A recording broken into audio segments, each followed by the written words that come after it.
दौर कितना भी नया हो, पर तजुर्बा हमेशा जोश पर हावी रहा है। नमस्कार, जेबी सोसाइटल के कार्यक्रम सफरनामा अदाकारी का में आप सबका स्वागत है। ये जो बातें मैंने पहले बोली, कि बातें हमारे आज के मेहमान पर बिल्कुल सटीक बैठती हैं।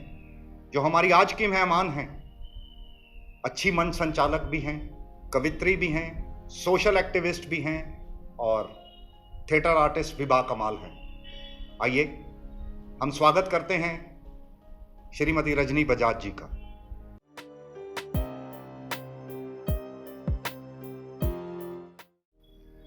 रजनी जी नमस्कार, स्वागत है आपका इस कार्यक्रम में।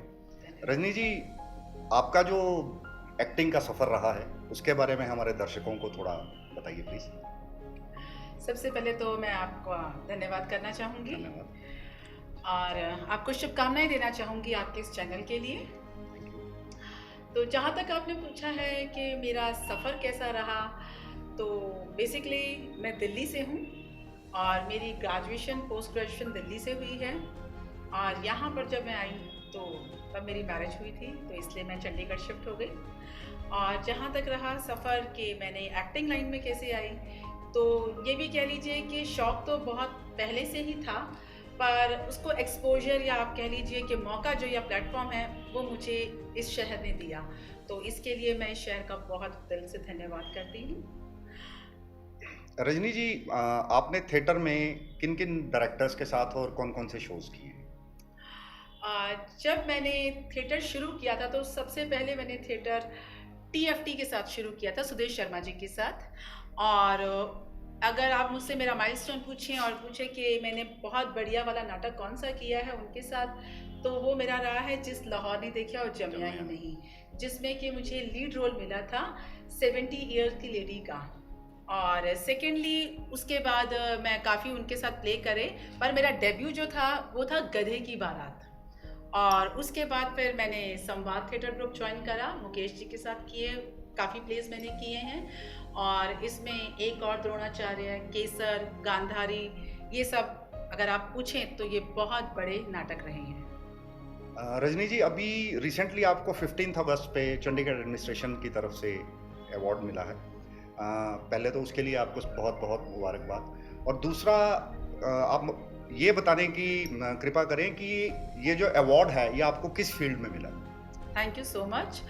और इस अवार्ड के लिए मैं एक सोशल एक्टिविस्ट हूँ, तो जैसे प्लांटेशन का अभी चंडीगढ़ में एक मुहिम चली थी कि जगह जगह पौधारोपण किए जा रहे थे, तो हमने काफ़ी स्कूल्स और काफ़ी जगहों पे, ग्राउंड्स पे, काफ़ी सोसाइटी के लोगों से मुलाकात करके उनके वहाँ पौधारोपण करवाया है। और उसके अलावा काफ़ी ऐसी एनजीओज़ हैं जिनके साथ मैं एसोसिएटेड हूँ और उनके साथ मैं सोशल वर्क करती रहती हूँ। जब उन्होंने मेरा प्रोफाइल मांगा तो मैंने उस प्रोफाइल में अपना काफ़ी कुछ मेंशन किया था। और ये मेरी थोड़ी सी हैबिट है कि मैं इतनी जल्दी किसी को बताती नहीं हूँ कि भी मैं क्या काम कर रही हूँ, तो बस मुझे इतना होता है कि अपने सुकून के लिए अगर मुझसे कुछ भी बन सके, मैं किसी के लिए कुछ कर सकूँ, तो मैं करती हूँ। बहुत बढ़िया बात है। रजनी जी, इसके अलावा सोशल एक्टिविटीज़ में आपने और क्या क्या किया है? सोशल एक्टिविटी में लास्ट ईयर हमने ट्रांसजेंडर के लिए काम किया था। उनके साथ हमने एक रैंप वॉक की थी, जिसमें उन्होंने एक आवाज़ उठाई थी कि वो ताली नहीं बजाना चाहते, वो अपने हक की लड़ाई लड़ रहे थे। तो मुझे वो कॉन्सेप्ट बहुत अच्छा लगा कि कोई तो है। और अगर कुछ लोग जानते भी हैं तो जैसे मंगलमुखी जी हैं, ओशिन सरकार हैं, इनके साथ मैंने स्टेज शेयर किया था, इनके साथ रैंप वॉक की थी। और हमने भी इस मुहिम को आगे बढ़ाने में इनकी मदद की है कि यस, इन्हें पढ़ना लिखना चाहिए और इनको इनके बराबर के अधिकार मिलने चाहिए। उसके अलावा स्पेशल चिल्ड्रन के फंड रेजिंग के लिए हमने बहुत काम किया है। हयात होटल में उनकी भी रैंप वॉक की थी, जहाँ हम स्पेशल बच्चों के साथ रैंप शेयर किया था। हम लोगों ने उनके साथ वॉक की थी, वहाँ फंड रेजिंग का काम किया था। इसके अलावा काफ़ी एनजीओज़ हैं जो लड़कियों के लिए काम कर रही हैं, जो बेटियाँ पढ़ाओ, बेटी पढ़ाओ बेटी बचाओ वाला जो है उसके अंदर भी काफ़ी कुछ कर रही हैं। और वहाँ जाकर मोटिवेशनल स्पीक्स देना, थॉट्स बताना बच्चों को, उनके साथ शेयर करना, उनकी बातें सुनना, उनको मोटिवेट करना, तो इस तरह के काफ़ी काम मैं करती रहती हूँ। क्या बात है रजनी जी, बड़ा लीक से हट के काम है ये। रजनी जी, थिएटर में आपने लीडिंग ग्रुप्स के साथ काम किया, लीडिंग डायरेक्टर्स के साथ काम किया। कोई शॉर्ट मूवीज़ या इस तरह का कोई एक्सपीरियंस आपका है, कुछ टेलीफिल्म या कोई सीरियल कुछ? मेरी सबसे पहले शुरुआत हुई थी जब मुझे पहली ऐड मिली थी साइना नेहवाल के साथ। वो मेरी पटियाला में शूट हुई थी और वो कोई इंश्योरेंस से रिलेटेड थी। उसके बाद मुझे मौका मिला जाट की जुगनी, जो सोनी चैनल पर सीरियल था, उसमें काम करने का मुझे मौका मिला। जाट की जुगनी का क्या कंसेप्ट, थोड़ा सा कुछ प्लीज दर्शकों को अगर बताएंगे। जाट की जुगनी में एक गांव का माहौल था जो पटियाला में शूट हुआ था। वहां पर दिखाया गया था कि उसमें स्टोरी थी कि जो लड़की है वो अपने पेरेंट्स से, अपने फादर से छुप कर घर से बाहर निकल कर लड़के को मिलने जाती है। तो अचानक गांव वाले उसको दिख जाते हैं, तो उसे लगता है कि वो मेरी बेइज्जती हो जाएगी या गांव वालों को पता लग जाएगा। तो इस तरह का वो सीन था एंड आई वॉज देयर, जो मुझे उन्होंने सेलेक्ट किया था उस सीन के लिए। तो वो गांव वालों में जहाँ पर मुझे उनको डायलॉग देना था कि भी ये सो एंड सो की बेटी देखो मुंह उठा के चली जा रही है, तो कुछ इस तरह से वो कॉन्सेप्ट था। तो वो काफ़ी अच्छा मेरा एक्सपीरियंस रहा उनके साथ, और एक बिग बैनर के साथ काम करने का मुझे मौका मिला। उसके अलावा यहाँ पंजाब में एक डायरेक्टर हैं मन भावन जी, उनके साथ अभी कुछ दिन पहले, लॉकडाउन से पहले ही मुझे मौका मिला, और वो एक शॉर्ट मूवी बना रहे थे कचरे वाला। जैसे कि आजकल हमारे फ्रंट लाइन वॉरियर्स को लेकर बहुत सल्यूट किया जा रहा है, तो इसी चीज़ को लेकर उन्होंने एक मूवी बनाई थी, तो मैंने उसमें भी काम किया है। उसके अलावा मेरी 2 शॉर्ट मूवीज़ पाइपलाइन में हैं, और एक ऑलरेडी एमएक्स प्लेयर पर आ चुकी है, और अगर दर्शक देखना चाहें तो इसके अलावा यूट्यूब प्लेटफॉर्म पे यूट्यूब आपकी जो मूवी है यूट्यूब डिसॉन्ड। डिसऑन। रजनी जी, डिसॉन्ड की बात चली है तो प्लीज डिसॉन्ड के बारे में थोड़े से अपना करेक्टर के बारे में लोगों को बताइए कि डिसॉन्ड में आपका क्या करेक्टर है। मैं अपने दर्शकों के साथ इस बात को साझा करना चाहूँगा कि डिसॉन्ड हाल ही में न्यूयॉर्क शॉर्ट फिल्म फेस्टिवल की सेमीफाइनलिस्ट मूवी रही है, जिसमें हमारे मेहमान रजनी बजाज जी ने अहम भूमिका निभाई है। तो रजनी जी, डिसॉन्ड के बारे में थोड़ा सा बताइए प्लीज़। डिसऑन में ऐसा था कि जब स्टार्टिंग हुई, मुकेश जी इसके डायरेक्टर हैं और उनके काम को बहुत सराहा गया है। हालांकि ये उनकी पहली फर्स्ट शॉर्ट मूवी थी जो एज अ डायरेक्टर उन्होंने की है, और ये काफ़ी सराही गई है। इसमें मुझे पहले टीचर का रोल ऑफर किया गया था, जिसको मैंने बहुत खुशी खुशी करना चाहा, बिकॉज एज अ टीचर मुझे बहुत अच्छा लगा। पर पता नहीं कहीं एनी हाउ उनको लगा कि यार इस करेक्टर के साथ थोड़ा जस्टिस कर सकती हूँ, तो उन्होंने मुझे उसमें काम वाली का जो रोल है that is in a main lead role. और मैं इसके लिए बहुत दिल से धन्यवाद करना चाहूँगी कि हम जैसे बॉलीवुड लोगों को देखते थे कि भी वो बहुत ही नेचुरल एक्टिंग करते हैं, और ज़मीन स्तर पर जैसे वो लोग बस्ती के जो सीन दिखाए जाते हैं और वहाँ पर शूट करते हैं, तो वो क्या करते होंगे। ये सारा का सारा एक्सपीरियंस मैंने डिसऑन मूवी में ले लिया कि जब वो शूट किया गया, और वो जो बस्ती में जाकर हमने जिस माहौल में वो शूट करा, बिना लाइट के, टूटी दीवारें, गंदे बर्तन, जो सच में गरीबी दिखाता है, जो गरीबी में लोग जीते हैं, उस पार्ट को मैंने वहाँ पर किया और जिया, just because of Mukesh ji. तो उसके लिए मैं थैंक यू कहना चाहूँगी, और वही करेक्टर निकल कर आया। और थैंक यू जनता जिन्होंने बहुत सराहा है उसको और अप्रिशिएट करा है मेरे इस रोल को। रजनी जी, इसके अलावा कोई और शॉर्ट मूवीज जिन पे आपने काम किया हो, या ऐसे बहुत सारी शॉर्ट मूवीज़ हैं, अगर आप इस टाइम रिसेंटली नाम पूछेंगे तो नाम नहीं मुझे याद आएंगे, बट मैं काफ़ी ऐसे प्रोजेक्ट्स कर चुकी हूँ। रजनी जी, लॉकडाउन में जिसका भी जो फील्ड था उसने अब उसमें कंट्रीब्यूट किया, तो लॉकडाउन में भी आपने आपकी काफ़ी कंसेप्ट्स जो हैं वो यूट्यूब वगैरह पे हमें देखने को मिले। तो वो आइडिया आपके दिमाग में कैसे आया कि कोरोना काल में जैसे पुलिस की इजाज़त, लोगों के नज़र में था कि पुलिस हमारे पे ज्यादती कर रही है, डॉक्टर्स का कंसेप्ट था, उसके अलावा विस्की की ब्लैक मार्केटिंग का था, जी, जी, जी। और जिनको कोरोना के पासेस मिले हैं वो उसका मिसयूज कर रहे हैं, और स्पेशली जो एनजीओस खाना बांट रहे हैं। वो कंसेप्ट जो एक बड़ी दिलचस्प से वाकया जो आपने 8-10 मूवीज बनाई हैं, वो लॉकडाउन के अंदर वो आपने कैसे बनाई, वो उसके बारे में जरा बताइए प्लीज। सॉरी, पहले तो मैं करेक्ट कर दूं, वो 8-10 नहीं थी, वो जितना टाइम लॉकडाउन चला है एक टारगेट होता था कि 1 या 2 दिन के अंदर एक मूवी तो बनानी है। तो ऑलमोस्ट वो नियर अबाउट मोर देन 25 से ऊपर गई हैं मूवीज जो मैंने बनाई हैं।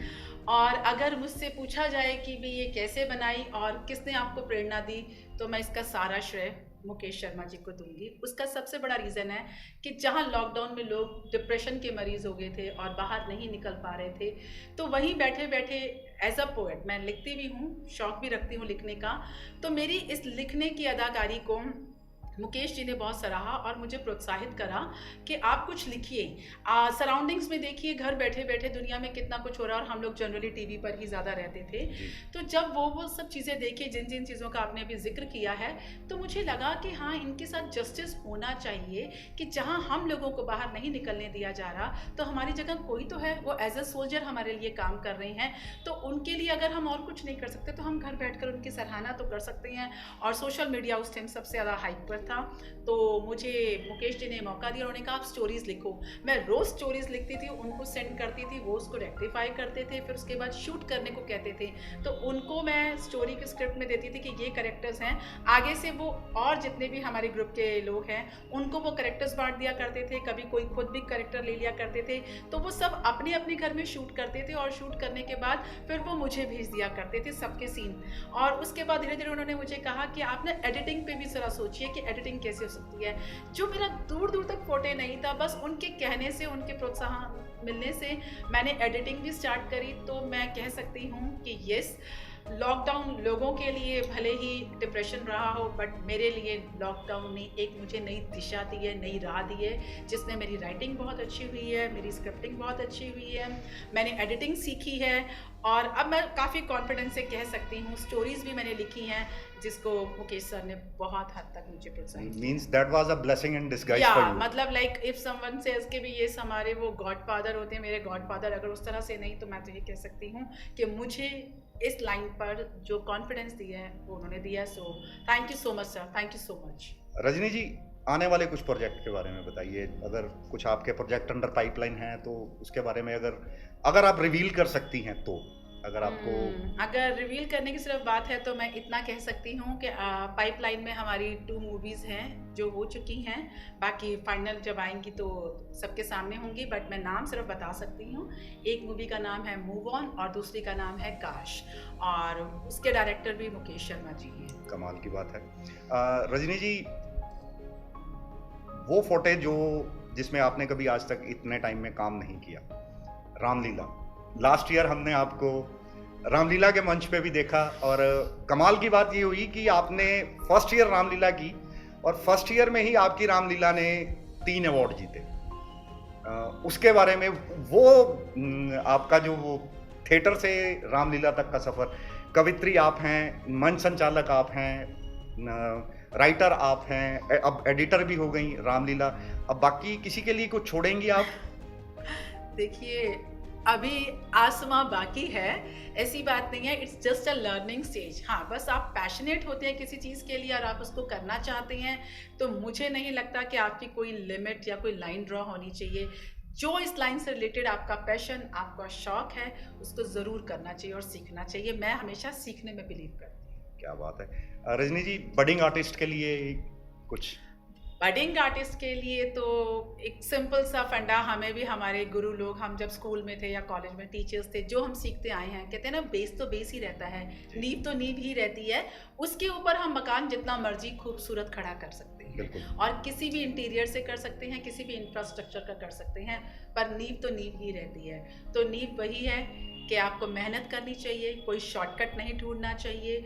और जिनसे आप सीख रहे हैं, मैं समझ सकती हूँ कि आजकल के बच्चों में पेशेंस नाम की चीज़ नहीं है, लेकिन फिर भी इतना कहना चाहूँगी कि जो पेशेंस रखते हैं ना, कामयाब वही होते हैं, क्योंकि हमें बोलने से ज़्यादा सुनने की आदत डालनी चाहिए, जो कि हमने सच में की है।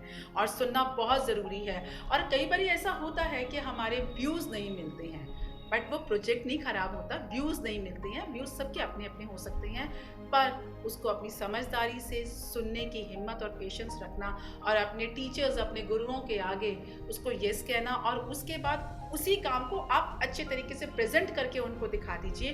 तो डेफिनेटली मुझे नहीं लगता है कि कोई भी टीचर या कोई भी गुरु इस चीज़ के लिए मना करेगा। तो बच्चों को पेशेंस की बहुत ज़रूरत है आजकल की। बीइंग अ टीचर मैं ये कह भी सकती हूँ, मैंने देखा है। वाकई teachers are the nation builders. इस खूबसूरत संदेश के साथ हम रजनी जी का धन्यवाद करेंगे। धन्यवाद रजनी जी, आप हमारे इस कार्यक्रम में आई। आपका भी बहुत बहुत धन्यवाद मुझे बुलाने के लिए। उम्मीद करता हूं कि जितने भी हमारे दर्शक इस कार्यक्रम को देख रहे होंगे या जितने भी बडिंग आर्टिस्ट हमारी रजनी जी की बातों को सुन रहे होंगे, उन बातों पर अमल करेंगे और अपने लिए भविष्य में एक अच्छी राह चुनेंगे। धन्यवाद।